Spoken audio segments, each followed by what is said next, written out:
You know, the butcher. The freaking nut job that goes around just chopping people up. Well, the feds or whatever heard that he's gonna be here today. So they set up a trap for him. Do you think the movie The Watchers would have been more successful both as a movie and just conceptually as a film, like working creatively and also in its marketing and its reception, would have been more successful if it had leaned into the quote unquote big reveal of the movie, which spoiler alert is that it's like a fairy movie? Do you think that would have worked better if they had focused on that I think instead of making it a maybe. twist? Yeah. I mean, the tough thing is like I feel like with this movie, The Watcher specifically, it's like it's two different genres that they're not sure which way they want to go. And like the marketing, like you said, was more like horror based on like, thriller, creepy stuff, like what's Who are going the on. Watchers? Yeah. Like I think that stuff isn't even that bad. And then like you said too, you have this whole other fairy aspect. Which in my eyes, I feel like this is just like a YA genre film. Like that's Yeah, what it it reminds is me of. literally it's a book adaptation. I mean, that's Okay. So A.L. yeah, Shine, I believe, is the author of The Watchers. shout out. I mean, if it is a book adaptation too, like you said, I feel like that would make sense to market towards the fans. Because if you're just marketing towards everybody, you're gonna get a lot of people who weren't expecting kind of this whole subgenre that it goes into. So I would say 100% yeah, like I don't know why they marketed it that way. I think it was effective to get me to watch the movie. Not that I went to theaters, but yeah, I don't know. Kind of a weird ploy for kind of the source material for sure. You caught it on Max, which that's okay. You watched it. You gave it a view. Mina was pleased last night that the movie got an additional view on Letterbox for her fantasy filmography team. This is the dud on her team. She's real disappointed. She's feeling strong otherwise, but I think it's going to be stuck in a second place finish for her because Tough. of this one. Well, I took all the duds on your guys' teams through trades, so you're welcome to both of you. But yeah, shout out to Mina, the main character of this film as well. I think we had said this before on the pod, but their name is also Mina. A little bit different spelling, obviously, but cool representation there. Probably she likes this movie a little bit more just because of that, I would think. That was really the whole reason I believe she picked it. Was she was like, the character's name is Mina. I've got to just have this movie on my team, and I think it burnt her in the end. Uh, Obviously, I think part of the reason this is marketed in this way and it feels like it's got to have a twist is because of who the director is. And part of why we're doing this whole conversation today is that this movie is directed by Ashana Night Shyamalan, M. Night Shyamalan's daughter. And this is her directorial debut. This movie, I don't know if you know, was financed entirely by M. Night. It's the same thing, to be fair, that he does with his own movies, where he kind of makes them for a smaller budget, but he does it entirely himself, and then he can go to a distributor and sell it. Warner Brothers bought this movie for $30 million. Made 33 million total at the box office, throwing a marketing spend in there, and you imagine this isn't in the black, unfortunately.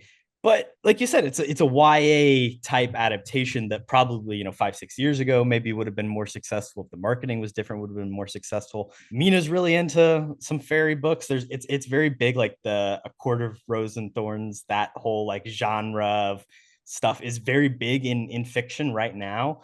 Now, of course, those fairies are not like creepy monsters that can't go out in the daylight. It's kind of weird, like smutty sex stuff. yeah. But there's a world to me where this works, but I just don't think anything in the execution was done right. And at the end of the day, the movie just kind of fails. It's heavy on exposition. It's got a weird like twin metaphor, which is never good with the sister, and multiple reveals. An okay cast. I agree. I think it's a good point too of like maybe this is just a little bit too late for kind of a movie like this. Like if it was coming around in like the YA, genre explosion, I think it's a lot less passable. And because I don't think it's that bad really. Like I said, I like the horror elements. But like you said too, I mean, especially based off a book series here, there's no really like fairy characters until the massive reveal at the end. And I guess not really spoiler alert, who cares? But it's like half human, half fairy hybrids, I think is where this universe would be going, basically. Right. It does set up a sequel potentially. Oh, 100%. Oh, they're making another one, I The bet. fairy world is rich and Hopefully wide. not. But yeah, I mean, just like the horror elements, those fairies, we don't get any sort of like story or like personality with those fairies. It's just this one fairy who, like I said, is kind of a hybrid.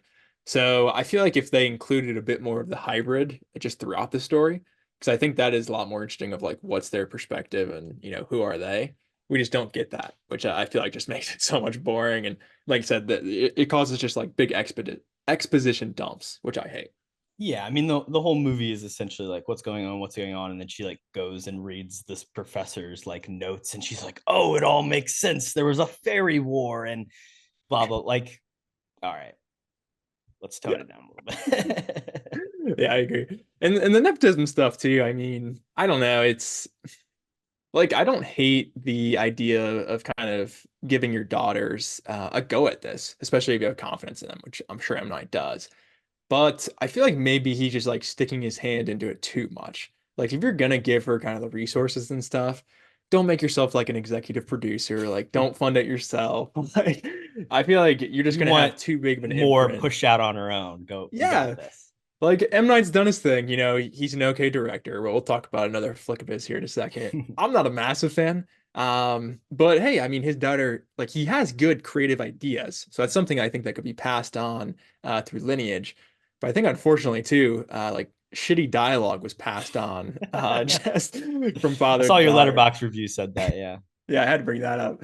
I love that line. But yeah, I don't know. It's just like his stamp on this definitely makes me like it a lot less too. Yeah, I think there is a similarity in the way that characters talk. Um, we can go ahead and move over to Trap because I think the nepotism that happens in that movie is so much more interesting textually to what the movie's trying to say, and also just like a better utilization of his daughters. I think she works successfully in what this movie's trying to do. So, of course, that film is Trap. And the big connection there is that his other daughter, Salika, is playing the singer, the big pop figure, who is even more a part of this story than the marketing would have probably led both of us to believe, or I expected going in. It's Yeah. obviously set up that they're going to her concert, but she really becomes a main character in the second half of this movie. What are your problems with Trap, Kody? I mean, I don't think this is like a terrible movie by any means.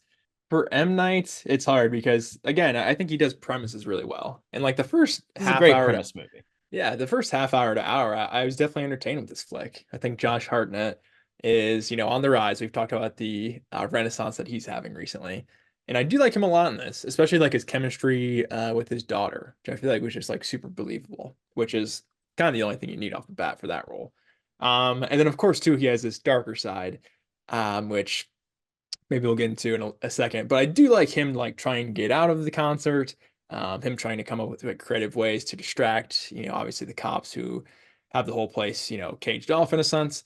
So I definitely like the concept, but it was kind of a thing with me, and it leads into what's her name? Sakira, is that right? Salika?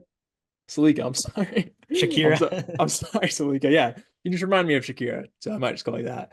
But like you said, once her inclusion in the film really picks up, and once we leave the concert, I think I was pretty much almost completely lost at that point. So, kind of one of those things where it's like I enjoy the premise, but M. Night's gonna go whatever direction he wants, which I don't hate for kind of the idea of this movie. But yeah, execution wise, I just do not like kind of anything past that moment. I do agree the movie transitions into something a little bit more absurd at that point. What works for me in this is the cinematography. I think it's shot incredibly well. It was shot by the same guy who shot Challengers this year, just playing with this concert in all these expansive ways. There's a great split diopter shot.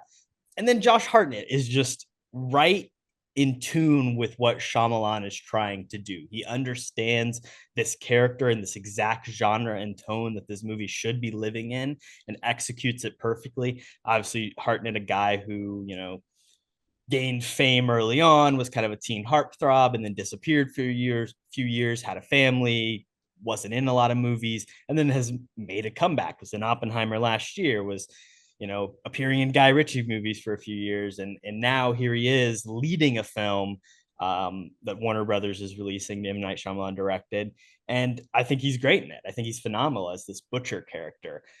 There are some silly and absurd things that happen later in the film that you're just like, okay, does that really make sense? No, probably not. But it's a movie that if you just give yourself over to it, you can have an extremely fun time, especially seeing it in a theater, which I know we both did. Like it's it's a thriller film, you know? I guess I don't think it's that tense really, but I do agree. I like the camera work a lot. I feel like, especially after seeing Challengers, both of these in theaters, like that lines up of like it's the same person who kind of did that, just with like the creative style, even like the POV shots of like when he's talking to somebody face to face. I think it's Yeah. really cool. And then, I mean, with Hartnett too, I do agree. I think he is my favorite part of this flick, pretty easily.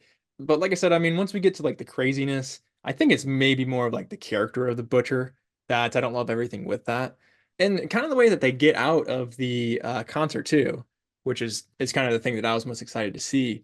It's just like it didn't even really work in the end. Like well, I guess spoiler alert again. I don't think anybody, this movie came out a while ago, but I mean, he does end up getting caught in a sense, I would say.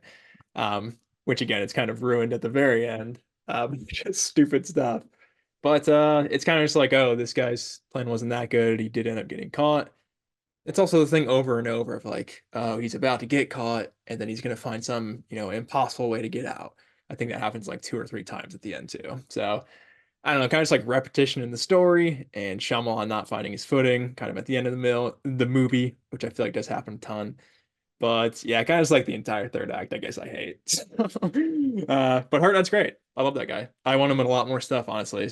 Keep giving him like leading roles like this, and I could see like a couple of noms coming over the next couple of years pretty easily. Yeah, it's been cool to experience the Hartnett-essence, as we can call it. Trademark it. The thing about this movie is that I think it's like really funny, and like not even necessarily that it's like laugh out loud jokes funny, but it's like it's making fun of the pop music culture, and he's maybe using his daughter to do that a little bit. And you've got like the Kid Cudi, whatever the fuck is going on with that appearance, and Rush shows up, and like to me all that stuff is hyper ironic and extremely silly. And you've got like Haley Mills, who was in the original Parent Trap movie and really hasn't like acted in a lot of films, and Yeah. is just there because of a joke, like of the joke of like, hey, she was in the Parent Trap and this is Trap. It's about a parent getting trapped. Like Shyamalan is existing on a fucking another plane with some of the shit that he's pulling here.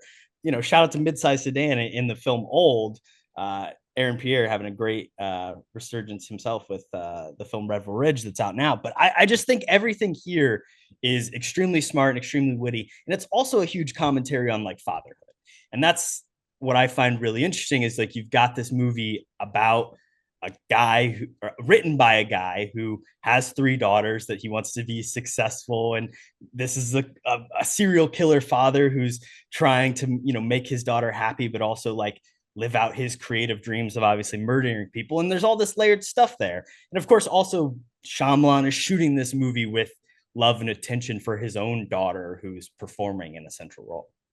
Yeah. I guess I feel like it's always got to be about Shyamalan to make the movie good, which I don't know if I like that. But I mean, what do you think about the nepotism side of things too? Because I've heard a lot of stuff of like saying Salika, is that right? Yeah. Saying that Salika's performance was like, taking them out of the movie and stuff. I don't know if I really agree with that. I thought she was okay. But I don't know. What do you think about her expanded role, I guess? Those songs were not working for her. I I will thought those were say, okay, actually. I didn't think those but were like I mean, it's also terrible. not. She's like an R&B singer in real life. Like this isn't the genre she's Yeah. really working in. Um, I don't think she's an incredible actress necessarily, but she plays what the role she needs to do well. She's scared. She's trying to come, and then like all the fucking like phone swapping bullshit like is whatever for me.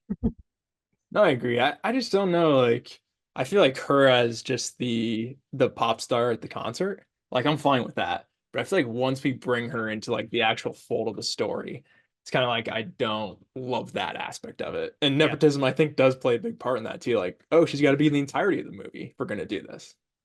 it's a thing of like, you can tell that the person who is directing this has love and attention and care for the person on screen. Like just the way she's shot, and it's like so many of the scenes are focused in on her. And you know what? Good for him. Like, like if you were a fucking rich guy and your daughter was a pop star, like why not make a whole movie to put her out there and put her on the forefront and executive produce your other daughter's movie, and then the third daughter, what's she doing? M. Night, what are you helping her do? I don't know. We need to wait. Just wait. Something will come up. Be on the lookout. Shivani. Shivani, She's coming up. That's the best name of the bunch. But I think the point of this podcast is you just want to prove that M. Night's a good father. I think that's the overlying theme here, which I'm on board. He seems like a nice guy. M. Night Shyamalan, not the first parent to give their kid a helping hand in Hollywood, and not really in any profession for that matter. But yeah, you know, there are a ton of people in Hollywood who are Nepo babies, and you might even, because of some last name switching and all that, like be surprised a lot of times when you learn like, oh shit, this person is secretly related to this person. And that's of course what we're talking about today. Hello and welcome back to Kody and Korbin Have a Podcast, the show where two former roommates talk about their top 5 Nepo babies. That's it. We're doing our top 5 list. Who are the best of the bunch? And another thing I did this summer, I hired my nephew. As always, I'm your host, Korbin Zvokel, and I'm joined by my co-host, Kody Webb. Kody, our parents aren't podcasters, so, you know, we don't have that upper hand, but just imagine how good this show could be. That's true. We've had to claw our way into the podcast industry, which is unfortunate, but yeah, we're back for a really fun one, man. I know we've been talking about doing this type of episode for a while, and I always enjoy kind of the one-off, top 5 list and stuff that we do too. So yeah, it should be a great time, I think. It's been a minute since we've done. We've of course did our favorite actors and actresses individually, and then we did an underrated list. We did some people who need some new agents. This is our chance to shout out a unique group of people, and I'm curious to see how much our lists overlap. This was an idea that, believe it or not, was thrown out all the way back in May of 2023, which is probably not that surprising because fucking, Nepo babies was a hot topic in 2022 and 2023. But that's true. Did you make your list all the way back then when I originally, or did you finally, do the list when it was time to film this time around? Yeah, so I did wait to complete it. I mean, I definitely had a couple people in mind. It's been percolating, I'm sure. Yeah, or definitely a couple of my favorites. But just like doing some research too, there was specifically one on my list that I had to add just after looking into it because I did not know they were a Nepo baby. Which, like you said, I feel like that does happen a good deal too. So there's the ones that I know and love, but there's definitely some underrated ones too that I forget about. The first time the idea of nepotism came into my life, and I wonder if it's a similar thing for you, was the Office episode where Michael Scott hires Evan Peters. Yeah. Like, I mean, I watched that as a kid, so like I was like, what the fuck does that mean? And then I learned, like, oh shit, you can help people in your family. Was that your first encounter with nepotism? Yeah, now that you say it, I did not think of that, but it 100% was. Yeah, because especially growing up, I love watching The Office, and I mean that's a classic episode with him spanking Evan Peters at the end. So yeah, The Office, great show and educational going forward for the workforce. So love to see that. Now, the actual term Nepo baby is somewhat recent. I believe in 2022, someone like tweeted out something about like, oh, these nepotism babies. And then that of course got shortened by the internet. And then there was like a New York Magazine article that had all these celebrity faces on it. They were like, oh, the secret Nepo babies you don't know. And then huge, every publication's writing their own Nepo baby article. A lot of this comes to the head, post-pandemic, celebrities making fools of themselves, kind of this idea of people really suffering and struggling through a really tough time. And these rich people in their fucking castles living their lives. And then you begin to like look into the fact, oh shit, like really their parents have been like, it's generational wealth that's really happening. This isn't oftentimes celebrities are not newfound invented people who are coming up from nothing. A lot of times they do have some sort of head start in the world. Now, this is not new information really to us or to most people, to be honest. Like in every fucking facet of society, people are lifted up by the class that they are born into, and the American dream is kind of a lie to a certain extent. But because of this pull yourself up from your bootstraps, you can achieve anything idea that is so intrinsically, put into us, it hurts when you see fucking Colin Hanks is up there, getting voice roles just because his dad is Tom Hanks, like stuff like that. So people begin to turn on them. And I think another big event that happened before the pandemic, that I'm sure you will remember, is the Olivia Jade, Lori McLaughlin Oh yeah, whole was it USC USC scandal. Yeah. scandal, where they made up that they had rowing scholarships and all this bullshit. And it was really just like rich people, rich celebrities getting their kids into college and paying a bunch of money to have them, have better opportunities. Oh, absolutely. I mean, I feel like specifically with that too, like around that era, it's just so hard to like for things not to come out. I feel like these days too. So the fact that that was happening for a little bit of time is honestly kind of wild. But I mean, like you said, that entire era, I feel like the internet specifically kind of started attacking Nepo babies as kind of this big negative thing, which I think it is definitely in some parts, like we've mentioned. But I think too, I mean, just like the idea of it, of like, you're helping out your family, you're favoring a family member over somebody else. You know what family is, Korbin? It's strong values. It's doing anything for them. But the thing is, like, it's all about perspective, obviously. So that's their feeling. But like, I've experienced this in the real life, like in the workforce, 100%. I mean, if you're working, you haven't. I honestly don't know how that is possible in a sense. And from my perspective in those situations, I usually don't like nepotism too much. So when people find out that people are kind of, allowed opportunities more, that, hey, that could have been my opportunity in theory. And of course, on the internet, in theory, goes a long way. So I think that was, the big take of the outrage. And I mean, it makes sense on paper kind of both ways, which is fun to see. Obviously, these people do have a head start. Like they have an Oh, upper yeah. hand. But fucking hell, as two white men, we have an upper hand in this world in general. That is the truth of intersectionality. Like there are many facets of life in many ways that you are given things and handed things that other people are not afforded. Many of these celebrities and Nepo babies do have to, go out and try and do something, make a name for themselves in some way. But you would be absolutely remiss to not acknowledge the fact that they have an upper hand over the average person. What do you feel like? What do you get mad when you find out a celebrity that you like is secretly a Nepo baby? Like what is your reaction to that? I don't think so. I think it's more lean for the positive side for me, for sure. I think when I find that out, I'm like, oh, that's really cool. Like that kind of just adds another, connection to like 6 degrees of bacon, which I love. Despite us being, two movie podcast hosts, I would say neither of us are like celebrity obsessed people. We're not like super No. into the personal lives of the actors of the celebrities that we like.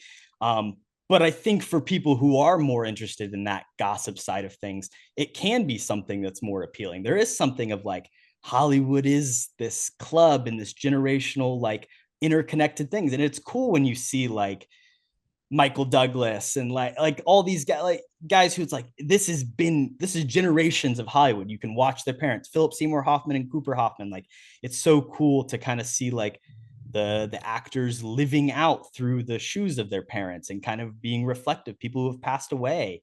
And you don't get to see their family members still perform on screen. They can kind of personify that person. I agree completely. And it's kind of thing too, like you said, these people definitely have, a massive head start. I don't think there's much argument there. And the thing is, like, they're gonna get an opportunity, but like a lot of people get opportunities. We just talked about, Shyamalan's daughter got the opportunity and she made The Watchers.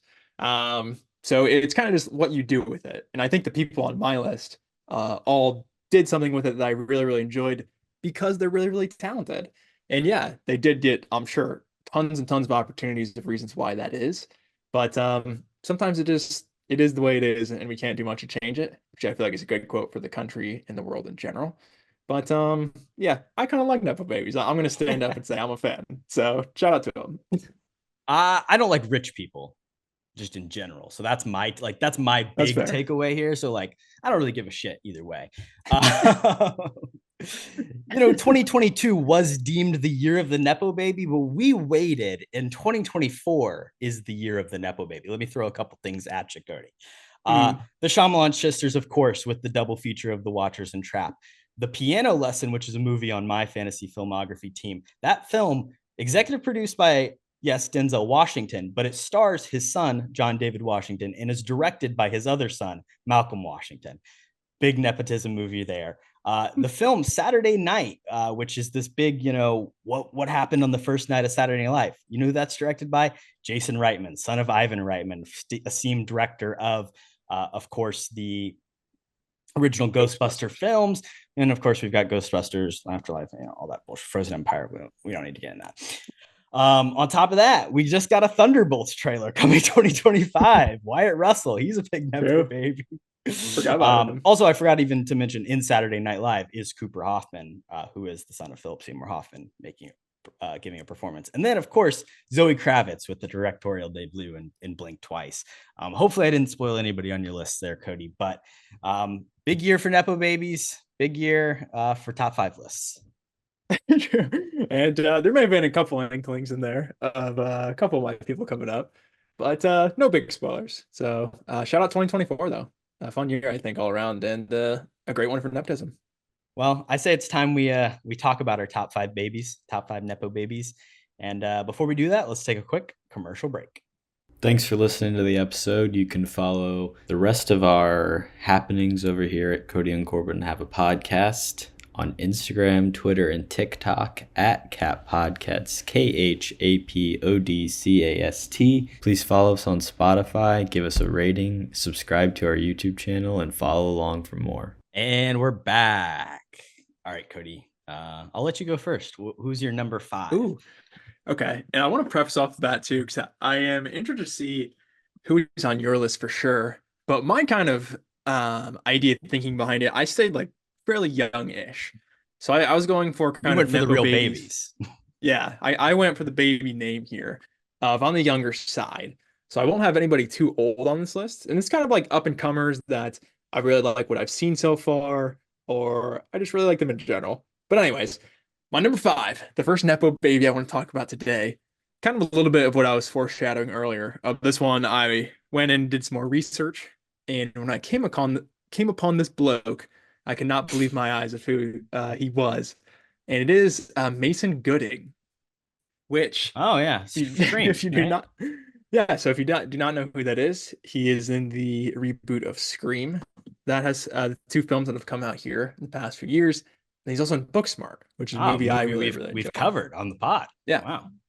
Shout out to that episode. We went through the whole episode, and I didn't even know who he was. Shout out to him. Oh, he's going to be in that Y2K movie that's coming out as well. So I'm excited for that. But anyway, he is the son of Cuba Gooding Jr. Wow, I did not know this.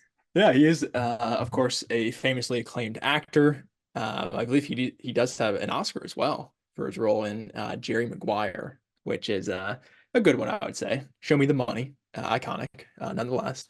And what else has he been? He's been in Selma, Boys in the Hood, some comedy stuff too, Coming to America. Zoolander I haven't seen, but evidently he's in that. So shout out to him. And then he's been in a lot. He's been in a lot of shit too. He's in Snow Dogs, Radio, which is one of my childhood movies, and Pearl Harbor, which is just brutally, really bad. Shout out to Josh Hartnett, though. Yeah, true. The Hartnett 6 degrees there is awesome. But in general, I think this kid Mason, he is decent. Obviously, he's only done a few small roles, and it's mostly been centered around the same sort of story, like, a high school kid, kind of a douchebag sometimes, but still kind of redeeming in the end. I would say those are pretty similar roles, honestly, between those 2 movies that he's in. The question that we're going to pose is, do we think like these Nepo babies could be good in the roles that, the people who helped them get in this position, or would they be bad in these roles? I think for Mason specifically, just from what he has shown us, I do actually have confidence that he could do some of this stuff. Obviously, we haven't really seen the dramatic angle yet. I think that's definitely where I would want him to go next. But I think this Y2K movie, it's going to be, high school comedy based in a sense too, like not something crazy out of his comfort zone. So maybe give him a couple years, get a couple more tips from dad here and there, and he could pull off something like Jerry Maguire, where he's like playing an athlete. I think he could definitely pull that off. Oh, another fun role I forgot to mention too that Cuba's in. He's in A Few Good Men. I think maybe a remake of that in like 30 years, and you have Mason in the same role. I think would really, really be fun. Maybe 20 years. That's a little bit too long. But him being like this panic soldier, I think so you get somebody else really good in that Nicholson role. I think he could really kill it against him. But I don't know. I think the comedy stuff as well he leans into. Do you think this kid could be a good dramatic actor? I think that's my main question. I think the potential's there. I think we see the thing about the Scream movies is that they are obviously comedies, but like they're being asked to kind of play in a couple different genres. You have not seen Scream 6, right? You've only seen.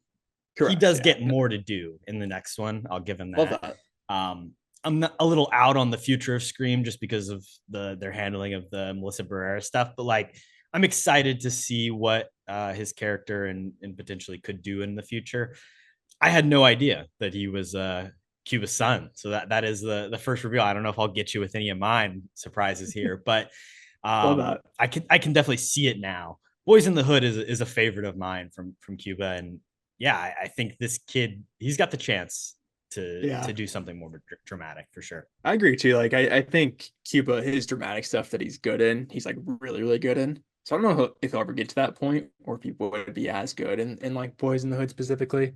But you could throw him into like those really shitty movies too, like Snow Dogs or even Radio. I think he'd be fine in Radio altogether. But I think those would be the ones I would want to see remade the most, just because they are really, really bad. Big ups to Mason Gooding. Like I said, only found out here recently, and I've seen the majority of his stuff. So kind of just a fun one that definitely goes under the radar.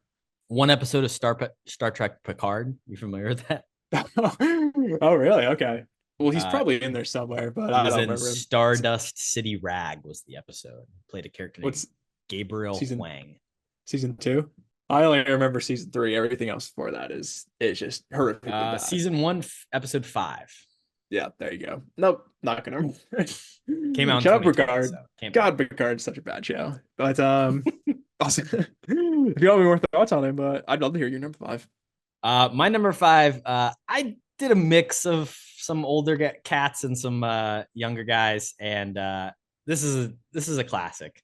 Robert Downey Jr. Of course, his father, Robert Downey Sr., was not an actor. He was a director and really lived outside the Hollywood system, wasn't really making studio movies. He was a iconic independent filmmaker, stuff like Putney Swope.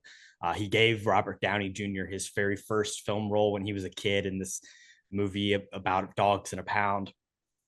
But Robert Downey Jr. is just pure charisma. He maybe would be higher on the list if you didn't had some recent news come out regarding his return to the Marvel Cinematic Universe, which I'm still a little bit annoyed with at this point. But, again, rich people are going to be rich people. I can't I'm going to be equally mad at them all, no matter what.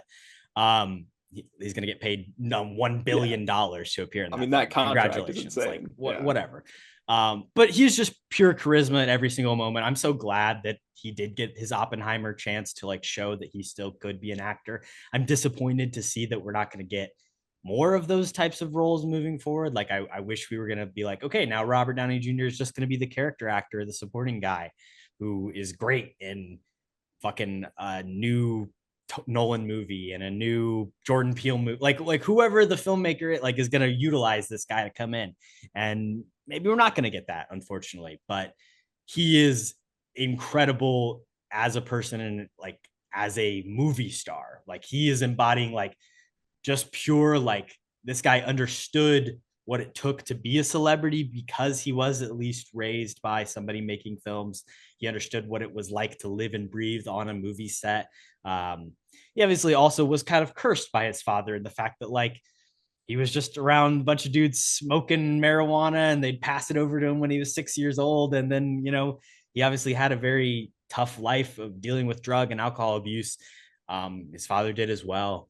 In terms of roles, his dad wasn't really an actor. He does appear in Boogie Nights as this executive character. And I bet give Robert Downey 10 years, he could do the same thing 10 times better and he would be incredible. So that's the kind of shit I wish Robert Downey Jr. would be doing for the next 20 years of his career. But Maybe there'll be time in between the Marvel shoots to get one or two of those, quick scenes in, but he's number 5. I think that's a good spot for him. And I agree too, like maybe just like small roles, even in like a PTA movie or like a Wes Anderson flick. Just something like where's niche the like Tarantino number 10? Why is Robert Downey Jr. not going to be in it? Like, I don't know. Facts. Tom Cruise and RDJ cast would be amazing for Tarantino. But yeah, I love this spot for him. Like I said, kind of I feel like Marvel is almost doing a disservice by paying him this much money to come back, because I mean you can't say no to that really. But great actor. Like you said, he's amazing in everything that he's in. But I wish he was sticking more in the dramatic roles here for sure. Not quite a baby, but sorry. He's still number 1. So number 4, going off again to the younger side, I'm going with Zoe Deutsch for my number 4 pick here.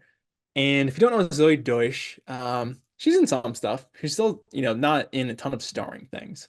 The thing that I've seen recently that I really love from her is Set It Up, which is of course a Glenn Powell joint, really fun rom-com. I think it's on Netflix just a couple years ago. And then as well too, something I watched just this year that she's in is Everybody Wants Some, which of course is an awesome Linklater flick. It's a massive recommendation for me if you have not seen that. But again, kind of just like a fun, teeny, rom-com role, talking about going to college and stuff. Other than that, kind of some small stuff. She's in Zombieland, Double Tap, Why Him? Decent in that, yeah. Which was that James Franco, Bryan Cranston movie, which I actually did see. And I guess she's in Dirty Grandpa too, which is fun. Her parents, her mother is Leah Thompson, who I think off the bat maybe isn't super recognizable, but she is Marty's mom in the Back to the Future franchise. So I feel like that role specifically is pretty well known. And then her dad too, he was a director, Howard Deutsch, and I did not know much about him, but his filmography is not bad. He's kind of just around in the 80s and 90s. He made Pretty in Pink, which I like, The Great Outdoors, which is funny, Grumpier Old Men, which is a movie my mom showed me for some reason, which is not that good. And The Replacements too, which is a Keanu joint that I don't think is terrible. Shout out Lex Luthor. But so overall, I think just a cool family dynamic that she came from. And Leah too, I mean, she was in a bunch of other stuff, like Little Rascals, J. Edgar, Red Dawn, and she's in Howard the Duck too, which is really, really funny, the 90s version, obviously. But also too, she's more kind of gone towards the directorial side or the producer side, kind of as her career's gone along, which I think is cool. And that's the big thing with Zoe too, is so far, I think, I mean, comparing it to her mom's acting career, it's similar-ish. She is more focused, I think, on like this rom-com path that she's going on right now. But she's already like producing, and I think she did direct something small already too. And I just think that's impressive for the amount of roles that she's had, that she's already kind of getting into the behind the camera stuff, which is really, really cool. And again, with her dad kind of being a decent director, that probably has a little part to it, I would think. But there's something really funny that I wanted to bring up too with this, and it's kind of one of the reasons I wanted to include her on the list. There's this flick that came out. It's called The Year of Spectacular Men, and it came out in 2017. It was directed by her mom, Leah Thompson, and it starred Zoe and her sister, I didn't even know existed, and it also stars Leah Thompson. So I think this may be like the most Nepo movie of all time. That I think this might have to be like an upcoming punishment for kind of a competition or something. Written by Madeline Deutsch, so it's written by one of the sisters, directed by her mom, starring all three. Yeah. So shout out to that, and Nicholas Braun too. Gotta throw him in, which I love that. But yeah, I just think that's really, really funny. And this family, I think, is just a lot more talented than I realized. I guess going back and comparing, would Zoe be good in the Back to the Future role specifically? Because obviously I think that's the most iconic. I don't know if that would be good casting for her, honestly. Because you kind of have to do the double. I mean, it's a weird story too, where it's obviously like he's trying to have sex with his mom, yeah. Yeah, exactly. He's trying to not have sex with his mom. Right. That's like the one thing I kind of don't like about Back to the Future altogether. So maybe that's just a story element. But I think, like I said, I want to see her kind of go maybe behind the camera more and maybe follow her dad's footsteps. I think that would be super cool. Stay in that rom-com genre like Pretty in Pink. maybe do another She Grumpy could Old direct Man and sequel. star. Make it happen. Bring Glenn back. True. I'm on board. I mean, everybody probably wants to work with Glenn these days, but I think they had really good chemistry in that. I mean, the thing I'll say is that fucking Anyone But You would have been about a 10-time better movie if it just starred Zoe Deutsch instead of Sydney Sweeney. Like, you can make the movie the exact same and just put her in it. Also, Not Okay, which is a movie that she's the star of that came out in 2022, wasn't seen by a ton of people. It's this weird story about like a girl who goes to Paris, or like is supposed to be in Paris while a terrorist attack happens, and she kind of like pretends to be a survivor of a terrorist attack and gains like influencer status online because of it. And I actually kind of enjoyed it. It was an interesting commentary on, you know, the current state of social media and the ways that like certain people can kind of just become these like niche micro celebrities, and then like the aftermath of that, whether it's true or not. Definitely had some problems, but I think that to me was like the biggest proof of like this girl can actually act. It is a tough role to kind of come to. Yeah, I agree. I think that was one of the flicks specifically too. She had a bigger hand in, which is awesome. Probably just given an opportunity because of COVID and stuff and limited resources. But yeah, I'm a fan of her in general. I do kind of have a crush on her too. That is definitely why she's on this list. But, big fan of Zoe Deutsch and a bigger fan of the family after going into this. That's fun. She seems a little Caitlin Dever adjacent as well. Like it's a similar vibe. I bag it. Shout out to her for appearing in Megalopolis, which I did not know about, but was excited to see her. But Zoe, we can see on the big screen in just a few short months in Clint Eastwood's new flick, Juror Number 2. She apparently appears. So look out. I mean, it's got a good cast. I'm kind of a hater of Eastwood as well, which is kind of controversial, but I'm excited. Anything that she's in going forward, I'm pretty pumped for sure. My number 4, maybe you can say a similar thing, a little bit of a crush here, but she makes the list. Margaret Qualley is my pick. Yeah, I figured. We talked about her in the Once Upon a Time in Hollywood episode, just how kind of there's a lot of talk like Tarantino really called a shot on a few young actresses and actors, and she's one of them. I think she's had a very solid year, and she just is working with really interesting filmmakers. So you've got like multiple appearances in Yorgos films with Poor Things and Kinds of Kindness. Of course, like we said, Once Upon a Time in Hollywood, Tarantino. She's in this movie, The Substance, which I have not seen yet, which is just sounds insane and is getting insane reactions, where she kind of plays the younger Demi Moore role. And then, of course, she worked with Ethan Cohen in Drive Away Dolls earlier this year, which was not as super successful film, but I just think she's got that like movie star alluring energy to her.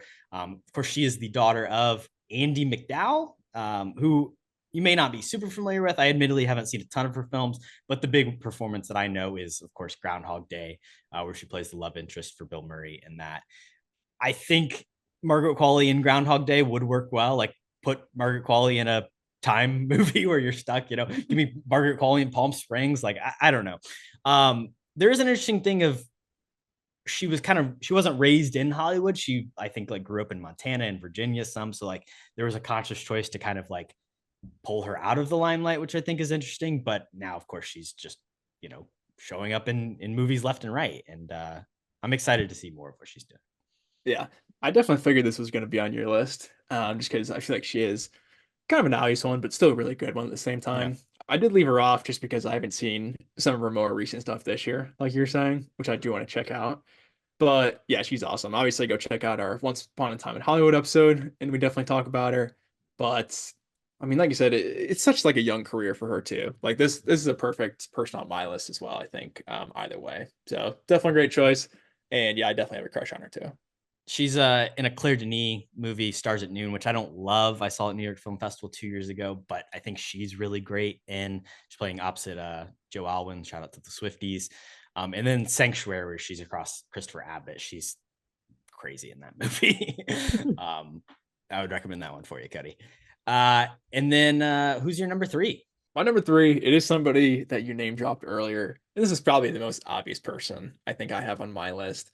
It's Zoe Kravitz. For her, I mean, she's probably 6. She was just off for me, to be honest. Yeah, love that. And she's the oldest on this list too, I believe, by a good margin. Obviously, she's been in a ton of good stuff. Of course, the Batman in the role of Catwoman, which is really great. She's in Mad Max Fury Road, which I think she's good in that too. X-Men First Class. Done some voice work stuff, Lego Batman movie, some other stuff there too. And then she was even in like the Fantastic Beasts franchise. So I mean, she kind of early on, she definitely went full franchise mode, I think, which is interesting. But of course, like you said too, just made her directorial debut in Blink Twice this year. So shout out to her all together. I think career-wise, it's been super strong so far. And of course, too, her parents. I mean, the most obvious one is Lenny Kravitz, who I like his music. Shout out to that remix with Quavo that he did recently as well. That absolutely slaps of a Fly Away. But I didn't know either that her mom was Lisa Bonet, which she was an actress, not as known, obviously, as Lenny Kravitz, I wouldn't think. The big thing that I know her from was she was in The Cosby Show, which she's actually pretty good in that too, a pretty substantial role. And then she's in some other flicks. She's in Enemy of the State, which I've seen, and High Fidelity, which I have not. But I think overall, I think that's just a really cool combo. Because Lenny too, he's an actor. He was in the first two Hunger Games movies. Rip to him and Catching Fire. Yeah, that's a tough scene. And then I guess he's in both Zoolanders too, which like I mentioned earlier. Double big Zoolander guy today. I haven't seen those either, but I'm sure he's great in it. So I think acting chops wise, it is interesting. Like Zoe came from this combination, and I do think out of the three, she is by far the best kind of actress of the bunch. Maybe Lenny would be mad about that because he's got all the money, but I think it's pretty clear, and I think it's really cool as well that I think for sure she did get her footing in Hollywood, maybe just by being this recognizable name in these smaller roles and kind of these big franchises. But I think as we've seen more and more of her, like we were saying earlier, with like the opportunities that you get, she kind of knocked every single one out of the park, I feel like. And I think she absolutely did earn kind of that directorial debut. I'm super excited to kind of see what stuff she does going forward as well. I think she could be one of these up and coming directors that is just around for forever, and she can throw herself into the roles. She can kind of just lay back and just have fun behind the camera. So I think just creative wise, she's got tons of options going forward, which she deserves. And of course, she's going to stick in the franchises. She's still going to be in these Batman movies, but I think she can do it all. She's a good villain. I think she's a good hero. A great director. So I'm excited to see what she does going forward. But talking about too, if she would have been good in similar roles to her parents, first off, I mean, I kind of do wish she was in like the first Hunger Games movie or any of the Hunger Games movies, I guess. Like if they got her really young. But I don't know. I would like to see her in like a family sitcom role, similar to obviously her mom. But like nobody's really doing that anymore these days. So I don't think that's really realistic. Just for my personal thing, like out of all of her parent roles, I would pick that because I think that'd be really, really fun. But also too, I guess if we're talking about Zoolander, I'd love to see her go more into a comedic performance as well. I think maybe that would be the stuff. If she's not directing, maybe try that for a movie or two and kind of see if she likes her footing in there as well. So I think it'd be interesting if she went into her parents' roles. Don't think she really will, unfortunately. Yeah, she's a really interesting person. She's also very much, you can get the sense in interviews where she's like a huge film fan, like a big film nerd. Like she'll be listing like all these, oh, I love this movie and it was inspired by this. And it's like, I haven't even heard of any of this shit. Like she knows her stuff. She's seen a ton of stuff. And that's like part of what makes her a great actress and a pretty solid director too. I did go see Blink Twice yesterday, and Ooh. There's a couple things in like the final act and I'm like, okay, whatever, like this is kind of dumb, but like overall I was really impressed and I did enjoy the film quite a bit. I thought her direction was really solid, and it's a better version of like modern feminist power struggle type of ideas put into like a thriller or a psychological thriller. Like if you take like Don't Worry Darling is like the bad example of that. Like this is the good way to kind of express those things and kind of talk about them. Channing Tatum's pretty solid, like good performance there. That's what I was gonna ask. Their relationship is interesting too. I would not have guessed that like they were a couple. It was a little surprising. It kind of came out of nowhere. You know who her mother was married to for 7 years and recently divorced, who was technically her stepfather for a little bit, Jason Momoa. Oh, okay. How did I not know that? Actually, that is awesome. Yeah, it was a big thing where it's like they were all great friends. Like him and Lenny would hang out. Like they were, one big happy family. But they unfortunately really recently divorced, so that's ended. But sad. that man's career. Ugh. You see that Minecraft trailer? Yikes. I did. Might need to go full Sonic and go back to the CG studio because that's really bad. I love that. I am gonna check out Blink Twice. I haven't seen it yet, unfortunately. It's got to be coming to streamers, I would think, pretty soon. But I think like Channing in a role like that where it is just like a drama thriller. I don't know if it's the best fit, but for a directorial debut, I don't think it matters too much of cash. You just got to kind of get your footing in, I think, to get another chance. So I'm excited to see it. And yeah, I think, like I said, the oldest one on my list, but definitely I think the one with the most potential going forward, which is awesome. Sweet man, what's your number 3? My number 3, who might be on, I'm guessing is probably also on your list. Is it Maya Hawke not making an appearance? Yeah. So we can do a little dual talk Love here. it. Of course, again, Once Upon a Time in Hollywood shout out here, but she is the child of both Ethan Hawke and Uma Thurman, probably the most star-studded couple for any children on our list. To me, the performance where I was finally like, okay, I really like Maya Hawke was actually Maestro, where she kind of plays the kid of 2 like very boisterous and dramatic parents who have, especially her father, Leonard Bernstein, is the great artist who doesn't have time for anything around him. And like, you're kind of like, okay, maybe you grew up in this life and maybe you're not necessarily acting here, but I thought she was really successful. And then of course, she's fun in Inside Out too, which we talked about. And then Stranger Things, which I'll just throw over to you, is the big connection, the big moment that we first saw her. Yeah, shout out to Maya Hawke. Like you mentioned, filmography pretty solid so far. I think Stranger Things for me is the most favorite thing that she has done. I do like her in Asteroid City a good amount too, and like you said, I think just solid. Just from a performance standpoint, I think she's awesome in Maestro for sure. But it's kind of like you said off the top too. I think for me, when I was basing this list, my big thing was like, since we're focusing on nepotism, I really wanted star power of the parents. So Maya Hawke is at my number 1 spot on my list here. Sorry to spoil. Oh, no worries at all. We're going to get around to it anyways, but I just think that combination of Uma and Ethan Hawke is almost unmatched of anything else. My number 2 is up there. I think it's a really good competition. But Uma's awesome. I think obviously she's got the most iconic stuff with, of course, the Kill Bill movies, and then, of course, Pulp Fiction, which she's just so good in both. She's done a ton of other stuff too, obviously, but Ethan Hawke is more of like the quirky guy. He does it all. He does horror with the Black Phone. He does romance with the Sunset Industry, Training Day. I mean, he's amazing in. He does dramatic action stuff, kind of all over the place. So I really like kind of their combination coming together. And I think too that's sort of like the essence of Maya Hawke. I think she is both of her parents, just in kind of some of her roles and her performances. Because she kind of has that cool factor that Uma brings, but then of course she has like that quirkiness that Ethan Hawke brings as well. So I think just like mending those 2 people together actually did kind of make sense on paper, and gave us one of my favorite up and coming actresses for sure.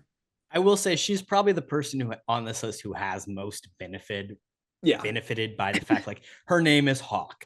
I know like the story with the Once Upon a Time in Hollywood audition was Ethan Hawke did the read with the tape was her scene partner, right? Like, yes, Tarantino cast her, but like when you watch that video and you're like, oh wow, this is fun stuff. I love Ethan. She's probably benefited, like Inside Out too. Part of that is like, this is a star beyond star. She's a child of actors. We're gonna get the name there. The role that I would like to see her do, I was going through the Uma filmography, and I think it's time to bring Poison Ivy back to live action. And have Maya Hawke do it. James Gunn, you can pay me for this, but we've seen so much of the Batman's Rogues Gallery bullshit, done. It seems like they're doing their own Batman things separate from the Reeves. I don't want to see Maya Hawke in the Reeves Batman as Poison Ivy, but whatever this new world is, I think we can get a Maya Hawke Poison Ivy. Interesting. I think I will push back against that, unfortunately. I do really, really want to see her in like a comic book movie in general. And I think the DC universe is obviously a really good opportunity with so many roles coming up. I think Poison Ivy, I think Uma is unbelievable casting for that. But I don't know. I think you just got to have like some sexiness and some more sex appeal, I guess. She's young, so give me a break. But anyways, my casting. My that I Alec is older than both of us. Just for the record. She looks young. I don't know, but I think a good role for her in the comic book world, just kind of recasting here in general. What about her as Squirrel Girl? I think that is just right. immaculate casting. I think we need to start a campaign for that. But also too, I'd love to see her in like a Kill Bill style kind of movie where she's just Yeah, the I thought main about the lead. bride as I think that'd be fun. Like obviously she'd have to, do some training and buff up a little bit. Because I think obviously she's pretty skinny. I don't know if I would buy that she's slashing a bunch of people with swords at the current moment. But I think in concept that'd be really fun. But also too, I mean, I think going more Ethan Hawke direction, I really just do want to see her in a lot more stuff. Obviously, limited filmography so far, but 100% more like romantic stuff I think would be fun. Rom-com scene again. Also, too, I mean, just like horror-wise, I think she'd be really fun in a ton of stuff like that. Another fun thing too that I want to mention, I wish that she was in Boyhood, which is of course an Ethan Hawke joint. What if she was cast as the Coltrane role, where she was the entire time? That maybe would have been a little bit too much nepotism, but I think that would have been an insane casting. we do need to see her in a Richard Linklater movie. I think that's Yeah, I like that too. I'll give you that. I guess I'll do my number 2 here then to Yeah. keep it even. So we can Go for it. It is someone that I've alluded to already, and that's John David Washington. I know you're not a huge fan of his, but Yeah. I'm going to ride for him. Now, I think there are some roles that don't work as well for him. To me, he is like our great modern action star, and like that's what he's capable of being. I'm excited to see him in The Piano Lesson, something more dramatic, something very theatrical. But at times I think like his delivery of dialogue is just not super naturalistic or believable. But like Tenet is the perfect use of him. The Creator, not so much. Malcolm Marie, I don't know. There's like a Netflix thriller movie called Beckett that's like, he's an action star. He's a former college football player. Like, have this dude fighting people. Make him fucking James Bond. I know he's American, so that doesn't make sense. But like, that's the kind of vibe that I'd love to see. And of course, he is fucking Denzel's son. He is no Denzel Washington. He doesn't quite have that range. But if we need to do another Equalizer movie, like pass it off to JDW. He can handle it. I actually love that. I think I agree. Like, I do definitely prefer him in action stuff. I think Tenet for me is probably my favorite role of his. For some reason, I always think of like Amsterdam for the first thing for JWD. Yeah. Just stay away from David Russell. That was a bad decision all around. I don't know. So rip that, but I do like him altogether, I think. And especially too, like you said, maybe make him Ethan Hunt instead of James Bond so the Brits don't get mad. But give him an action franchise. Give him the reins of something big like that. And I think he would be really, really awesome in it. Jack Ryan, like what do we got? I don't know. Yeah. Who are the great Americans? Or I mean, because the thing too is like Denzel is your dad. Like, I mean, that is massive star power, obviously. So maybe you just hit your wagon him a little bit. Maybe you'd be like, hey, Dad, you should direct a few more things coming up. And, just do it with me in mind in a sense. Because I think maybe just playing to his strengths, nobody really knows what to do with him right now. I think Dad would have a pretty good idea. So maybe do that. Yeah. Black Klansman kind of works. It's like right on the line of 50-50. Like parts of it he's really great in. And sometimes like I don't know, but it's a really solid first debut film for sure. Who is your number 2? Yeah, my number 2 is going to be Jack Quaid. And again, I think it's maybe the Scream connection because I did watch the reboot here recently. Obviously, the thing that he's most known for is The Boys, which I think is a really fun TV show, and he's got a really central part in it, which I think is awesome. Some other stuff, mostly small stuff for movies that he's been in. I guess other than the Scream movies, he's got a big role in that. But he's in the first Hunger Games, which is pretty forgettable. Just a real asshole kid hunting Katniss in the forest. I think he does get killed by bees. I'm pretty sure he's got to be one of those kids. He's in Logan Lucky, which I love, in a smaller role. He's in Oppenheimer in a small role. So movie-wise, not as big. But again, kind of just what I based my list off here was star power of parents. And he's got Dennis Quaid as his dad, who he's okay. I mean, he hasn't been... Reagan. Yeah, exactly. Another 2024 shout out. But I mean, he's been in a lot of stuff. Nothing like, I don't think, iconic. My favorite thing of him is, of course, The Parent Trap, which is a great, great flick. But other than that, I mean, Day After Tomorrow, he's in like G.I. Joe movies. He's in a really good baseball movie called The Rookie, which I'll shout out. But his mom is Meg Ryan, which I think is definitely the real star power in the couple here. She basically dominated the 90s with a few romantic, with comedic elements in there. Of course, When Harry Met Sally, which is a classic. You've Got Mail, which I personally love. Even Sleepless in Seattle. She's in Top Gun as well. Of course, Brewster's mom. So a lot of great stuff, I think, from her that he can definitely play off a lot more. But I think Jack in general, again, young up and comer here, hasn't been in a ton. I do really like his role in The Boys, where he definitely has a really cool emotional arc, where obviously his girlfriend gets killed early on, and then it's kind of a vengeance structure past that. But then it ends up kind of in a nice relationship for him. So I think he could definitely go into that rom-com genre like Meg Ryan a lot more. I think maybe that would be the obvious place to send him. But other than that, I do think that he'd be really fun in a Parent Trap reboot. I'm all on board for that as well. Just need to find a good kid actress, obviously. I do like this guy a lot in general, and like I said, the star power of his parents here definitely brought him up to the second spot. I've not watched it, but I've heard good things about that animated Superman show that he plays Superman in. He voices Superman too, yeah. Which is fun. My Adventures of Superman. He kills it on the bongos and Oppenheimer, of course, as well. To me, the best thing about Jack Quaid is that he's a guy who is like, yeah, I'm a Nepo baby. Like, you're right. Like some people are like, oh, it was hard for me. Like I really fought for my standing. Like all the people who are trying to tear me down. And he's like, no, like I was pretty privileged. Like I got representation early on. Like I recognize that is part of the reason why I'm here. Yes, I do believe that like I have talent myself and I have, skills, but like he's going to recognize that. And I think that's half the battle to being a good Nepo baby and worthy of being on number 2 on your list. Yeah, I couldn't agree more. If you've got that self perspective where at least you're kind of aware of it, that definitely brings you up on my list too. So yeah, great point. And I'm a fan of The Boys as well. I don't know. It's gone off the rails a little bit for me, but Huey is great. He's a fantastic lead. The last season, I think, we'll bring it back. Shout out, they just cast Daveed Diggs in a role as well, which I'm excited about. That is very interesting. So stay tuned for that. But I think he'll probably leave the superhero genre, I think, for a while after that. Just as his inclusion in Oppenheimer kind of makes me super excited for kind of what he could do after that. So definitely excited for the potential. But yeah, man, let's swing it over to you. Obviously, my number 1 was Maya Hawke. Who is your number 1 Nepo baby? Well, he's far from a baby.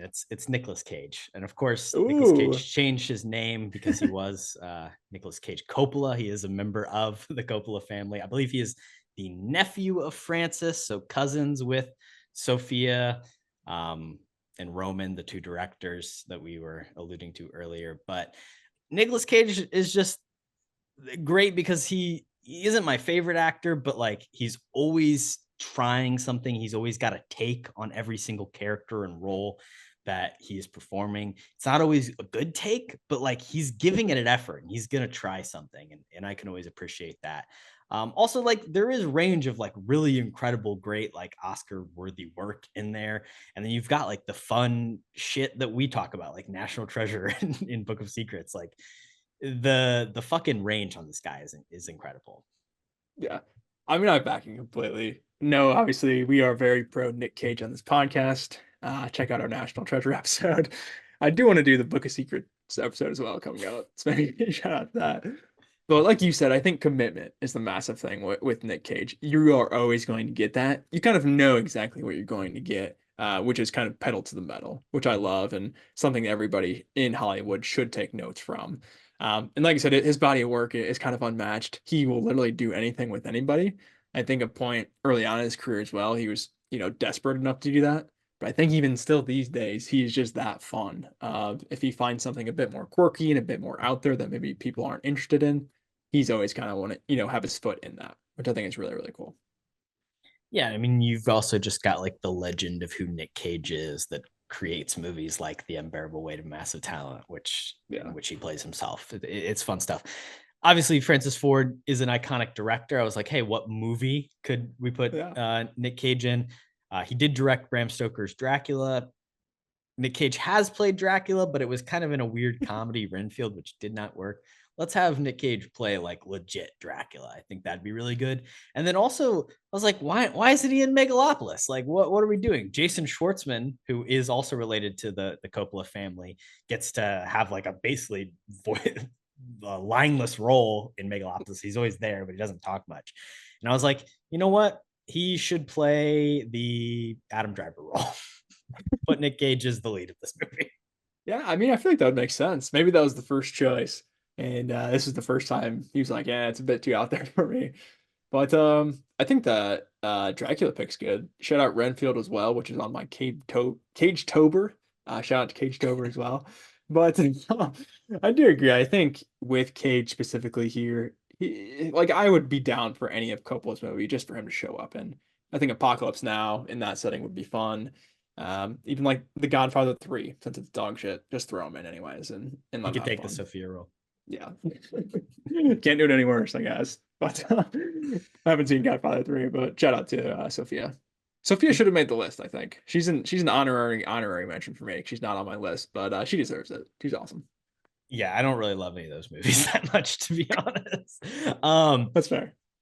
Any honorable mentions, though? I guess Sophia can be Yeah. one for you. You took Jack Quaid and Zoe Kravitz from me, but Nice. what were your honorable mentions? You also took Margaret Qualley and John David Washington from myself, so shout out to them. The few others that I had, first one, and these are more, I guess, just more niche. Kai Gerber, who Yeah. was in Bottoms and Babylon. She's Cindy Crawford's daughter, which I think is still insane. And her dad is like rich, is like the Yeah. CEO of some kind of Some like businessman. I don't even know who he is, but yeah, he's got the a lot of Gerber money.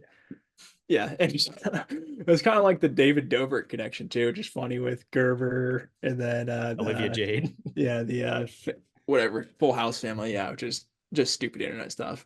But other than her, also had Lewis Pullman, who, if you remember, he's Bob in Top Gun Maverick, like the nerdy guy. He's Bill Pullman's son, Yeah. which I thought was really cool. And I think he's in a bunch of other stuff coming up as well. So watch out for that guy.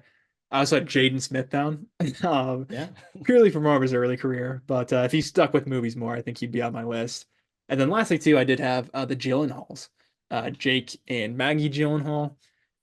Their parents weren't as big, so that's kind of why they didn't make my list. They were just like writers who worked for a while in Hollywood. But I really love both their careers, so they definitely were honorable for me as well. Emma Roberts, obviously, her aunt is Julia Roberts. I'm not a huge Emma Roberts fan, but Yeah, she's okay. Riley Keough's another one, granddaughter of Elvis, ultimate Nepo baby shit. Rob Reiner's parents were in Hollywood. I like Rob Reiner. You're a big Princess Bride fan. Yeah. Clooney, same thing, had Hollywood parents. And then Rashida Jones, shout out to Quincy Jones. But hey, I didn't know that one. Social Network star, and of course Parks and Rec as well. Social Network, Joe. She's great in the Social Network. Well, with that, we're going to move on to tomato. Tomato, I'm throwing tomatoes. And what I'll do is I'll do a 1 through 5, and we'll do both of ours at whatever number it lands on. So okay. Should be interesting. The number is number 1. All right. So we're going to do your number 1, which was Maya Hawke. And my Nick number Cage. 1, Nick Cage. So this will be a fun couple tomatoes. Let's That's a good start one. Maya, because it's less to choose from. I mean, she's in, like what we said already, not a ton of stuff already, and most of it is good. So this may be a bit of a minefield on too high. So maybe it would be smart to go for something low off the bat, if that is possible. I think You could pick a Stranger Things season. Can I pick like an episode that I didn't like? Screw it. I think I'm just gonna say give myself more time to think and go for a high. So I'm going to go with Inside Out 2, because I think that would probably be the highest. Probably it's a 90. I'm gonna go ahead and Okay. take Once Upon a Time in Hollywood. Okay. And we'll see where we stand. That's I an think we- 86. So you Yeah, do we have a talked about slight it lead in the on me. episode. Okay. Yeah, I mean, I don't know what else would be high. I know Maestro is not higher than that. Yeah. I mean, like, I really like Asteroid City. I don't know what Rotten Tomatoes says about it. I feel like Maestro would. I feel like Rotten Tomatoes would like Maestro more, but maybe I'm incorrect in that thinking. I'm gonna go with I'm gonna go against my thinking because I've been losing recently. I'm gonna go Maestro. I'll pick that. Maestro. Okay. So Maestro is a 75? 78. Okay, that's not bad. That's not bad. I think that's lower than Asteroid City. If that's Yeah. there's got to be Asteroid something else City- he's in. Asteroid City, I think, is probably like in the same range, like in the 70s. I would need it to be a 74 or lower to could. win, which like it could be. I will say Maestro audience score 57%. Okay, yeah. Not loved. But there's a movie called Do Revenge it's like a Netflix movie that she's I knew you were in. gonna pull something out. It low-key might be like a 90 or an 80. But it's just like, what's the most random Maya Hawke movie I can think of? It's an 85. So look at that. What a barn burner. You take the win because I have a whopping 1 point difference between my two movies. Limited filmography there, to be fair, but that was a good poll. I don't even know what that movie is. So I should have pulled this one. She is in a Ethan Hawke directed movie that came out officially in theaters this year, premiered at a film festival last year called Wildcat. That has a 58% on the tomato meter. Mina went and actually saw a Q&A with both of them earlier in the summer, and she had an okay time with the movie, so I didn't know it was that bad. Otherwise, something called Italian Studies, Mainstream, and Lady World are all rotten, but like I don't know what any of those are. Otherwise, her filmography is pretty high. Asteroid City has a 76, so I could have. All right, it was pretty much the same. Yeah, a little bit lower, a little bit. Yeah, not great. Inside Out 2 and 90. Yeah, I mean, really all I got. Fear Street Part 1, which she is in, is an 84% as well. I didn't know that either. Shout out Sadie Sink as well. Maybe she's in Part 2. Yeah. All right, Nicolas Cage. Tons of options. I get to go first. Man, like what is the I'm gonna try and go high first, maybe. I mean, National Treasures, I know is not that high. It should be. Should be like 95. He wins an Oscar for a movie, which I know the title of, but I'm not going to say just in case you want to pick it. Okay. I'm going to go the Scorsese route. I'm going to go Bringing Out the Dead. Nice. That's actually a good pick. It's a 73%. That's okay. I think that's manageable because I can go low. Yeah, I think the high here is going to be the difficult part, and I think I might just start low and take. I should have gone to animated. Fuck, I haven't. Stinker. Easy pick. I'm really opening up my brain now. He's been in so much; it's so hard to keep track of. Okay, so for the low, I'll stick to my roots and go comic book genre. I'll go Ghost Rider: Spirit of Vengeance, which is just one of the worst comic book movies of all time. So I think that's got to be below, 20 or 10%. 19%. Okay, 19. I'll take that. There's another one that I'm thinking of that's probably a little bit worse. So that sucks. What's your low pick? There is a lot. I mean, because he's been in a lot of good stuff and a lot of bad stuff. Yeah, and there's also like the weird, like the occasional campy thing that kind of gets through. I just watched the Wicker Man remake. That's what I was thinking of. Yeah, movie's fucking bad. I did not enjoy it. He also appears in there's so many bad things. Shout out Wicker Man. That's on my Cage-tober. So I'm gonna take Wicker Man. Yeah, that is why I watched it for Cage-tober. Shout out to Nick. It's got to be around that 20 range too, I would think. It has a 15%. Yeah. So okay. Good pick. Go lower. Good pick. You need to go for a 78 basically to beat me here. Oh, I forgot as well. 78 or higher, which is definitely doable. Oh yeah. So for him, I can just think out loud here too. I mean, dream scenario 824. I think that'd be pretty high. I only need to beat an 82 or something here. Mid 80s I need. 78. Okay. My first initial. I feel like such an idiot. I'm looking at the list now and I'm just like, I feel like I'm not thinking of his filmography. Oh, there's another one too. I mean, The Rock. I really love that movie. That's got to be fairly high. Michael Bay guy. That's the only good Michael Bay movie in general. Pig is also my thought. I think that was my initial thought of. I feel like maybe that's just the safe one. I don't think I think of anything better than that. So I think I am just going to say Pig. Well, you just absolutely fucking kicked my ass because Pig has a 97%. I think it 97 might be the highest movie on his entire list. So shout out Alex Wolff. Obviously, a Um, huge filmography here. I'll Wow. hit a couple highlights. Long Legs, another one that came out this Oh, year, yeah. Forgot about that. 85%. Dream Scenario is a 91.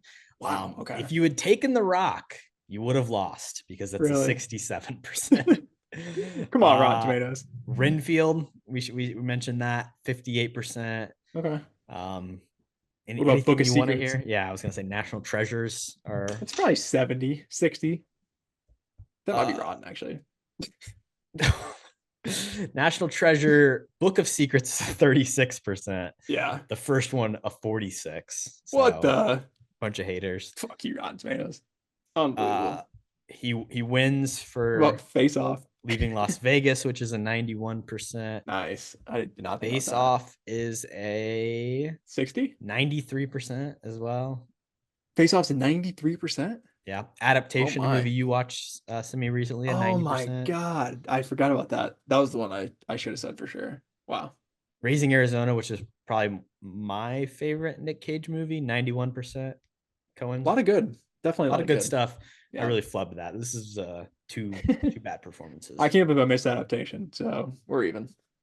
All right, Kody. Last but not least, weekly watches. How's the movie? What movie? What have we been into? It's been a minute since we've done this, so I'll throw it over to you. What are you up to, man? Yeah. Caged A lot of over. stuff. Definitely caged over, which I'll get into. I want to kick off too. Some TV I've been watching. I've been watching DC and Marvel here. So Agatha All Along, I actually have been surprisingly watching. Wow. And the Penguin. Have you been watching the Penguin? I've not yet. I do intend to. I think I got to Yeah. get a max password from somebody. Oh, you can definitely bum mine. I got you. But I did really like the first episode of the Penguin. And going into the show, I was definitely a bit skeptical, and I still am skeptical because pilot episodes don't really, tell us that much. But I really do like Colin Farrell in this role. I think in the Batman movie specifically, I wasn't a big fan, but I feel like maybe we just don't get that much of him. But we really do kind of find out, who he is and why he's doing this. So I like that a lot so far. And then Agatha All Along, we're 3 episodes into that. It's okay. They kind of pick up, and the only reason I am watching it too is just because I am a fan of WandaVision, and they do very much so just pick up directly after the result of that. So I was interested to see that. But plot-wise, it's pretty much just like rounding up a crew of witches, and they're going down some magical road that they're going to be tested on. It's kind of boring-ish. I don't really know where it's going, but we'll see if I keep watching that. I might fall off like some other Disney Plus shows. But other than that, Coming from the movie-wise- guy who finished Secret Invasion, I don't know about that. I didn't finish The Acolyte though. Fell off of that, It's okay, unfortunately. it got canceled. So It got canceled in my household too. But movie-wise, you're the reason it got canceled. For the record, you didn't fucking finish it. And they're like, well, true. Cody didn't finish, so They looked at the statistics. They said, "Oh, if this guy's not finishing it, I don't think anybody is." it's So, like the guy who finished Secret Invasion. We can't even get him. It's bad. It's bad. all time. But some movies. It's been a while, so going back a little bit. But I did watch Set It Up, like I said earlier, which is the Zoe Deutsch Glenn Powell movie. I actually really liked it. I think I need to revisit it soon. But just like rom-com wise, really unique kind of setup and really fun ending, I think. So I love that. And then also checked out Incoming, which is a 2024 release here on Netflix. Kind of just like a super bad-esque movie. It's okay. Not the best. I think the cast is really fun. It's got the kid from The Black Phone in it. And I think nice. he's solid. But other than that, kind of story-wise, it definitely falls off. And I think would have been probably better served as like a TV show, just kind of where it's left off. But also too, on Netflix, I watched Aloha for the first time, which is, of course, a famous movie from our compadres that they love to Cameron kind of Crowe hate joint. on. Yeah, so I'm on the hater train. This is really bad. John Krasinski's role just together is just puzzling, and I just don't like it at all. And yeah, Bradley Cooper, just not good. Nobody's good in this movie. Emma Stone is terrible in this movie. I love Emma Stone. Cameron Crowe, I don't know what you were doing when you cooked this up, but Emma Stone is just terrible casting as well. I think you could have picked anybody else, and it probably would have been better. But anyways, don't watch that. I think it was like a top 10 movie on Netflix as well, which is just, a sad world that we live in. But kind of going over to more horror based. Like I said, it is Cagetober. So go check out our letterboxes if you haven't seen that. It's basically We are just watching 24 movies here during the fall season, centering around some categories that we picked with horror movies, and of course Nick Cage movies, which I think is really, really cool. And I'm not a big horror guy, so I've been watching some weird stuff. I checked out Critters 3, which of course was Leonardo DiCaprio's debut. It's a fun role. He kind of just plays, himself in a sense as a kid. But Weird Creatures, not a big fan of this franchise, I don't think, even though I've only seen one of it. So I wouldn't really recommend that. And then I also checked out, well, I was finishing up the Alien movies. So I threw on Alien 4 into my Cage-tober, which is, of course, Resurrection. Which I think, too, you may be a bit of a defender of this movie, Corbin, which I don't really understand. What's up I with, wouldn't say that. what's up with this The hybrid bullshit? dude, the aliens in the water, though. The aliens in the water is sick. I think I do just want a full underwater alien movie because I'm just swimming around after people. It's pretty cool. So I back that. And also Alien 3. I think again, you like that movie a little bit. Obviously the Finch man directing. I think it's decent. I don't think it's that bad. Just like some story elements I don't like. But it looks beautiful. You got a young Charles Dance in there as well. Shout out Game of Thrones. I might just want to watch that guy's filmography because I think he is my favorite person from Game of Thrones altogether. So I'd love to see him there. And then I also did check out Prometheus too. So I'm almost done with the Alien movies. And I didn't really like Prometheus at all either. Which, I don't know, just like story-wise there too. Charlize is kind of wasted. Idris shouldn't even have been in the movie unless he was going to be like one of the main two scientist people. So kind of just like the casting altogether again pisses me off. And it's just like it's like bland sci-fi. I feel like I like sci-fi so much where it's not like story-wise super super interesting, which I think is common with, some of the later Alien movies here. It's just not going to impress me that much. So we'll finish up and watch Covenant and keep you guys updated on that. But other than that, I also did check out with Cage-tober A Nightmare on Elm Street and Scream 5, which I did like both those a good amount. Scream 5 maybe leaning a little bit too much on kind of the legacy sequel characters. Dewey's in it for a good amount, which I love that choice. But just the way that they use what's the main girl's name? Damn. Ev Campbell. Yeah, Nev Campbell. Sydney. Sydney Prescott, yeah.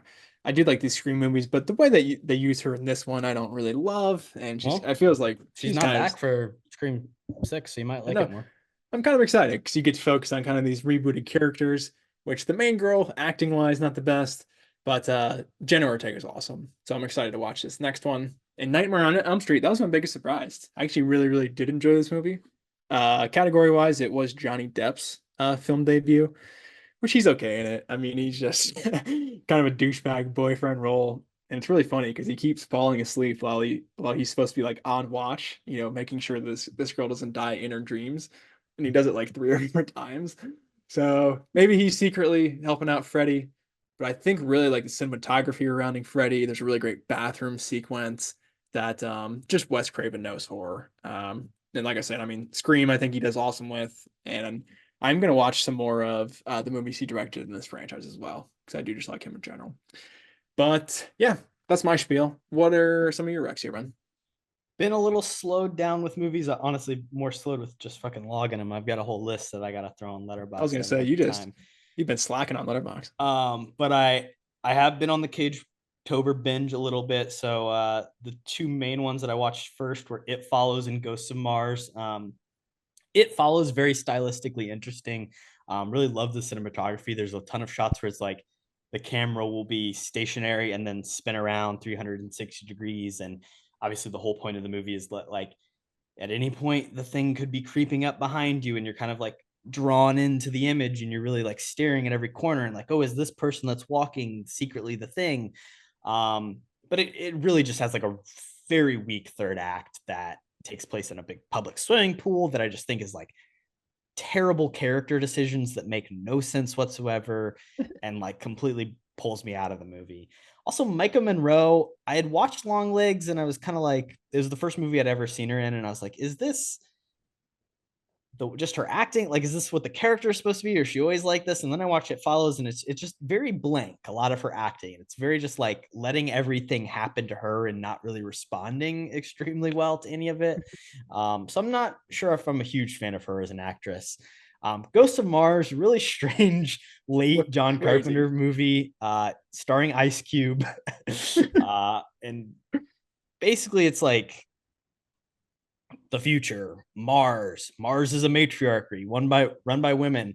And there's like a prisoner that needs transporting from one place to another, and they go to get the prisoner, but when they arrive, the like town and area that he's at has become a ghost town because of they were digging in this archaeological site, and then basically like Martian ghosts possess the people and turn them into zombies, and it's looks pretty cheap, and the writing is pretty awful, and like it's not really trying to say anything. It's got some weird like police stuff in it, and not really that scary. So wouldn't recommend that one necessarily. Sounds like a lot of fun though. Yeah. Yeah, I mean, like the music is kind of sick. Like it's again John Carpenter like fucking does the music and is having fun. Like there's parts of it that I enjoyed. You know, I gave it 3 stars. I thought it was okay. It's a tribute to early sci-fi and early westerns, and it just feels weird coming out in 2001 a little bit. It's like this is made in the wrong area, and obviously it's a director at the end of their career who's like not really caught up to the times. Pam Grier's in it also, and like the role that she like, it's like it sucks to see Pam Grier, who's like this great iconic blaxploitation actress, getting a role in a Carpenter movie, and then she's used for this, and you're like, oh, okay, not my favorite. And then I watched Rebel Ridge, which I got to say, outside of Dune Part 2, is my favorite movie of the year. Like I really enjoyed this. The thing that I find very interesting about it is that the entire conceit of the main character is that he's not killing anybody in it. It's like a revenge movie in a sense, but he is very pointedly not killing any of the cops that are tormenting him, and that is happening for a story reason. For the fact of the matter of it's very much it's not revenge, it's a survival story, and if he were to retaliate and fight back in the situation and actually like seriously hurt someone or seriously kill someone, then that would give them all the more reason or the ability to, you know, put him away forever. So for pure survival, he has to do all these non-lethal takedowns and fighting methods and, you know, disarm dudes and destroy their guns and all the stuff that ends up being really cool for story-wise. And it also is a commentary on the fact of like, how often does policing turn into guys just shooting people for no reason? And it's like, hey, we can make an entire fucking sick action movie where this guy is going around and de-escalating and de-arming and subduing people without shooting them. And I thought it was a really interesting movie. Some people have issues with the final act. I can understand from a theory and from a perspective of like, this is so much an anti-establishment movie that maybe it's going against those ideas in the final minutes. But to me, it's just a realistic movie. It's a movie that like, this ending is the only way that the characters would get out of this situation. It's just the fact of the matter. The establishment, to a certain extent, has to turn on itself. It has to give itself up. And I would really recommend people check that movie out. Jeremy Saulnier directed another movie called The Green Room, which I know Jackson is a huge fan of, and he put me on to, where Charles Xavier, Patrick Stewart, plays like a neo-Nazi, and crazy film. He's very much a filmmaker making movies contemporarily, making movies of the time. And I would recommend Rebel Ridge a ton. Love that. Yeah, if it's one of your top ones of the year, I'll definitely check it out. And then on top of that, just real quick, some other Netflix stuff that I watched, a couple Netflix documentaries. Will and Harper, went and saw that in the theater with Mina. Really, I think an important movie that's coming out. It's about Will and his longtime friend, writing partner from back in SNL, who came out to him and transitioned into a woman, Harper Steele, and him going on a road trip with Harper to kind of examine their relationship, to ask the questions of, you know, the things that he doesn't understand or why these are happening. I enjoyed it. I felt at times it felt a little bit performative. It is a thing of like, hey, these are two people who are on camera, and you kind of can't fully let down that veneer of like full personal interactions happen. It also felt a little edited at points in weird ways, where it's like, I can feel the strings that are attaching it. There's a big scene that like takes place in Texas that culminates into something very unfortunate happening, but like you're just like, oh, you see it coming and you wish it wouldn't have happened. There's also an appearance from the governor of Indiana. Shout out to fucking piece of shit Eric Holcomb for making a short appearance. And the second he was on screen, I was like, this fucking guy. And then like the reveal of like what happens with him, you're like, I fucking knew that was gonna happen. Come on now. But that's weird. The movie, the movie for what it is, Will Ferrell, you know, classic comedian, I think will be very impactful for a lot of people to watch. I think it'll be important for a lot of men out there who are transphobic or, you know, just in generally closed-minded to see a movie like this and see a guy like Will Ferrell take the steps to at least show that he is caring and loving for his friend, despite like it doesn't matter whether she's Harper or she's her former self. Like this is someone that he still loves and respects, and I think it'll be very important for a lot of people to see that that's how fucking trans people should be treated. Yeah, important story for sure. And I think also calling out to our next episode at the Oscars, I think it'll probably make an appearance for best documentary. I think it'll get a nomination. So there's a little cheat for you there for our next episode. And then also I watched the documentary Senior, which I should have probably mentioned earlier, which is the Robert Downey Jr. and Robert Downey Sr. documentary, which is very interesting because it's released after the death of Robert Sr. and was made basically in his kind of final year and a half, shooting him. And at the same time, like, it's talking about his life and talking about the relationship of Robert Downey Jr. and Sr., but it's also him kind of like making his own documentary through the run of it and like what he would want to do in a documentary. And it's very cool to see this guy at the end of his life directing one last thing and kind of creating one last piece of art. And it was pretty heartbreaking near the end when, you know, you're really confronted with the mortality of the characters you're seeing on screen. So would recommend that one if you ever want to learn more about the Nepo baby situation of Robert Downey Sr. and Robert Downey Jr. It's an interesting insight into his growing up. And then more Cage-tober stuff. I watched The Wicker Man, like I mentioned, which I did hate so much. I love the original Wicker Man. There is just incredible music and songs and like whimsy and cinematography and imagery in the original Wicker Man film. And this remake just like strips all of the fucking creative joy out of that and kind of makes something that's sexist, like just seems like it hates women, which is crazy. And I didn't love that.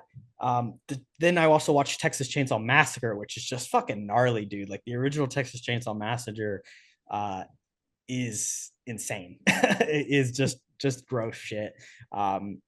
There's some really incredible nighttime photography in that movie, which I love. Just scenes of like people being chased through the night. And I'm thinking like, this is the 70s. Like it's amazing how dark this looks, but also how coherent what I'm seeing is. And it really created the perfect level of eeriness of a horror movie that you need to see. So would really recommend the original Texas Chainsaw Massacre.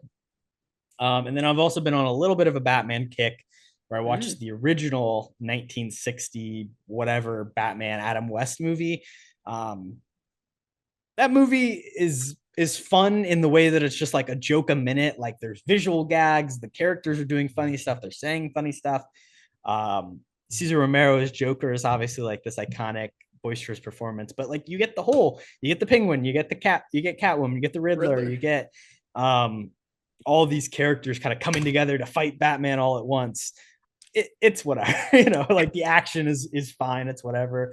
It is what it is. Yeah. The ending of the movie is the like all these UN world leaders get dehydrated, and then he has to like rehydrate them, but they're all turned into dust. So he uses like a machine to re-separate them back into the right people, and then he rehydrates them. And then when they come back, oh, they're fine, but they're all speaking different languages. And then Batman's like, maybe the world is a better place now that like all the world leaders are speaking each other's languages and they can't, like, you know, whatever. Great message. Yeah, shout out to him. One unified society. I love it, Batman. And then I also went and saw Batman Mask of the Phantasm because this past weekend was Batman Day. Batman got a fucking star on the Hollywood Walk of Fame, whatever. but that was in theaters and I'd never seen that before. Animation wise, it looks incredible. Like I believe they like animated on black paper. So like there's just an intense like level of depth and darkness to it. The story itself, I kind of picked up on what was happening like right away. And that kind of maybe ruined it for me that the twist wasn't as, much of a twist, but a lot more Joker than I was expecting near the end. And of course, Mark Hamill's Joker is great. Yeah. Underrated Batman movie for sure. And then the final thing that I saw right before we recorded this podcast was Francis Ford Coppola's Megalopolis film. Give it to him. There's so much going on here. The thing that I will say that I like about it and will recommend, something that I generally like in movies, is this idea of like old history, old historical events put in like basically like modern retellings of old history, right? Something I enjoy about the Planet of the Apes movies is where it's like, hey, we're going to do the Planet of the Apes movies, but now it's, fucking the Roman Empire and all this shit. And this is essentially that. Like, it's this Caesar Catalan and all that. Like, there's plotting and, there's going to be an assassination and there's senators and like, but it's on the backdrop of this retro futuristic American society. I don't think the futurism of it all is like super interesting, but like I can appreciate the idea of what he's trying to do there and all this stuff about power struggle and great men and what's right for the people. And sure, I love that, whatever. There's some really rough CGI in there. There's a couple points where you're like, wow, this looks like a video game from 2002. I do not like the Shia LaBeouf performance. He's at least playing like a fucking vile shithead. So okay. It's like, okay, yeah, I can kind of buy that from Shia, but like, makes sense. I wish he wasn't in the movie. It's really gross. I like Aubrey Plaza. Adam Driver's decent. Giancarlo Esposito's fun.